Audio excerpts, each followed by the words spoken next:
For today's baon, scrambled sardines. Pakinabangan natin ang relief goods dito sa Bicol. Lagyan ng itlog. At ilang minuto, luto na yan mga kaibigan.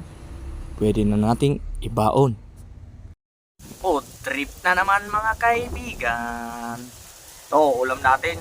Yung scrambled sardinas. No? May ito mga kaibigan. Yun, ang sarap. Sino bang kumakain ng ganito? Pang-almusal lang ito pero pang tanghalian.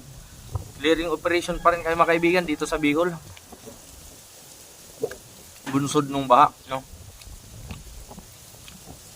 Relief goods ito mga kaibigan na sardinas. Pero siyempre dahil mabait nga yung boss namin mga kaibigan, lagi siya nagpapaluto. Adobo na naman ng mga manok mga kaibigan. Ang sarap po. May patatas. Wow! Ang sarap nito.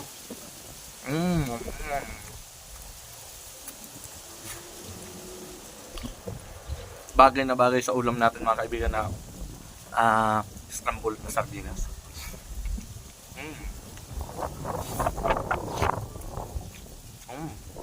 Ang sarap.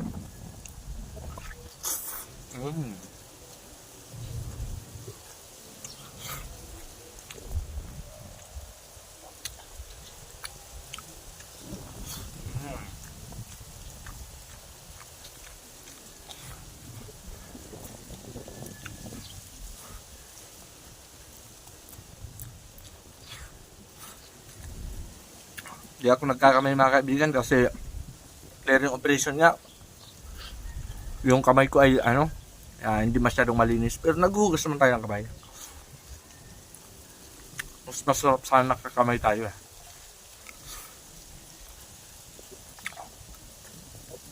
Favorite ko talaga mga kaibigan, patatas. Para pa rin ng mga relief goods na andun dito sa Bicol. Itong ang sardinas kailangan mo lang siyang pasarapin pagluluto ka, lagyan mong kunting itlog, nagigisa, solve na. Last mabait pa yung boss mo, nagpapaluto, abang clean operation, gaya ito.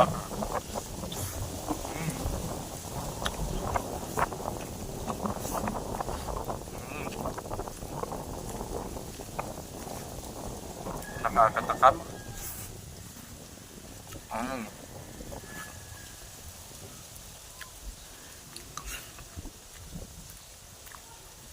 Pang 5 days namin ito mga kaibigan na clearing operation. Kahapon walang pasok kasi undas.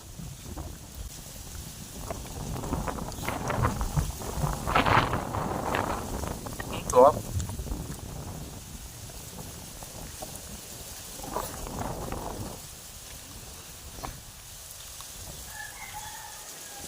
Sarap ng ulam natin.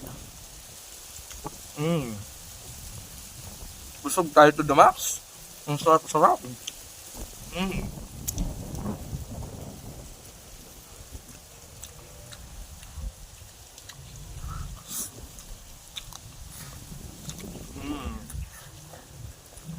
Sardinas na may itlog.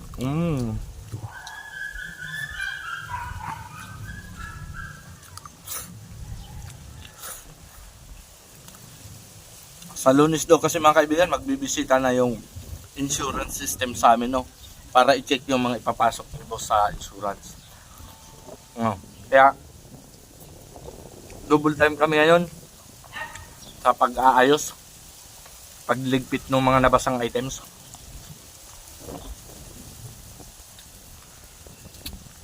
Kasi ka-counter check yan ng ng insurance.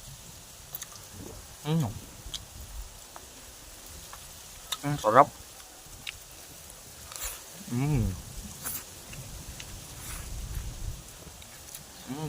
Patas.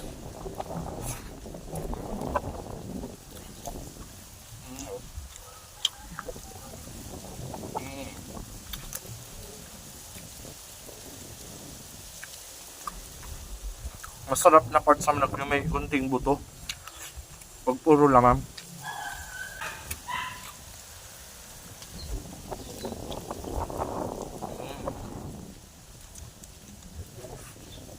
Solve naman to the max.